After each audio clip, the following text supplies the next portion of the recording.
our Baptist brothers, and even some in Presbyterian circles who want to think of the Mosaic covenant as substantially being a covenant of works, I think they struggle there a lot of times in Paul, because they'll look at certain passages in Paul and the way he speaks of the law, and they think, well, they might look at everything we're saying in the book of Hebrews and say, yeah, well, but look at these few passages of Paul. And we have to take the clearer passages to speak to the not so clear.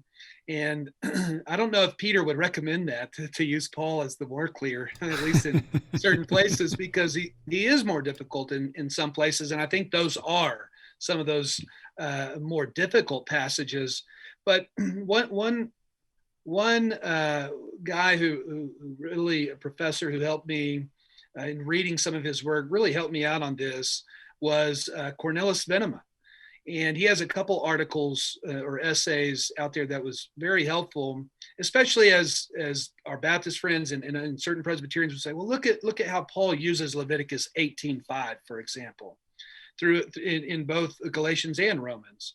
And Venema points out, I think really he's drawing it out of Calvin, really, but that Paul's appeal to Leviticus 18:5 as Leviticus 18:5 representing the law, so to speak, that his appeal to Leviticus 18:5 comes as a result of his polemic against the legalistic Judaizers, who thought that the law was a source of life and a means for self-justification before God. And so Paul replies by speaking to them of the law in its narrow sense, what Calvin does call the nuda lex, the naked or bare law. And so Paul is speaking of that law in the naked law, which is to refer to the law apart from its role in the broader administration of the covenant of grace. It's never to be, he's speaking of it narrowly there because they've turned it into that. Right, but right.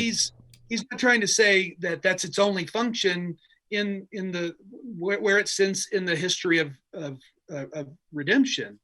And so Paul is not using those passages to say that the old covenant is simply a covenant of works simpliciter. He's just saying, what can the naked law, the bare law, do but condemn somebody? Right. That's his whole point. And that's how the law can be both life and death, depending on how you approach it. Meaning, if you are regenerate and you have the Holy Spirit and you approach the law and you seek to do that which the Lord commands in the law, it's a way of life. It's a path of life. Read pretty much any psalm, and you can understand that the law is good and we should love it, and it's the pathway of life.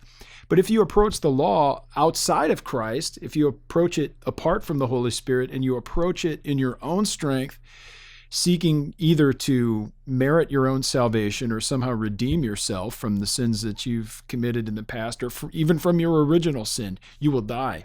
The law does not have the power to save. It has the power to condemn us, it has the power to convict us of our sin, it has the power to point us and drive us to Christ, but it can't redeem you. It was never meant for that. But it doesn't mean that the law was bad. And so I find that a lot of times with Paul's, as you mentioned, talking about the law, he's especially in Galatians, he's often interacting with the Pharisaical, or Judaizer, I should say, misconception and misappropriation of the law. And, do we wish maybe we had some clearer language on that word nomos? It would be nice because it gets used in a wide variety, but it just reminds us we have to read in context. And Paul's not anti-law, but he's also not a works righteousness guy either. Yeah, and also with respect to that law, it was meant for two things. Voss brings this out in the Reformed Dogmatics, is that the ceremonies of, let's just say the ceremonial law, or the types with regard to the ceremonial law, they really come from 2 points of view, that the Lord intended them with 2 points of view.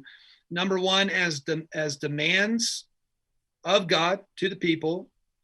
And secondly, as God's proclamation of grace to his people. And Voss goes on to point out that the Pharisees, the scribes, the lawyers, really the Jews at that time leading up to Christ, had had overlooked that second point. They had overlooked the ceremonial law, or the law itself, as God's proclamation of grace to his people, and they began more and more to use it simply as his demands on them in a way of obtaining life. And what we don't want to do today is go back and think of the old covenant in the same way that the Pharisees and the Jews of that day had looked at it, as just a means of obtaining life, or as just a covenant, simply a covenant of works.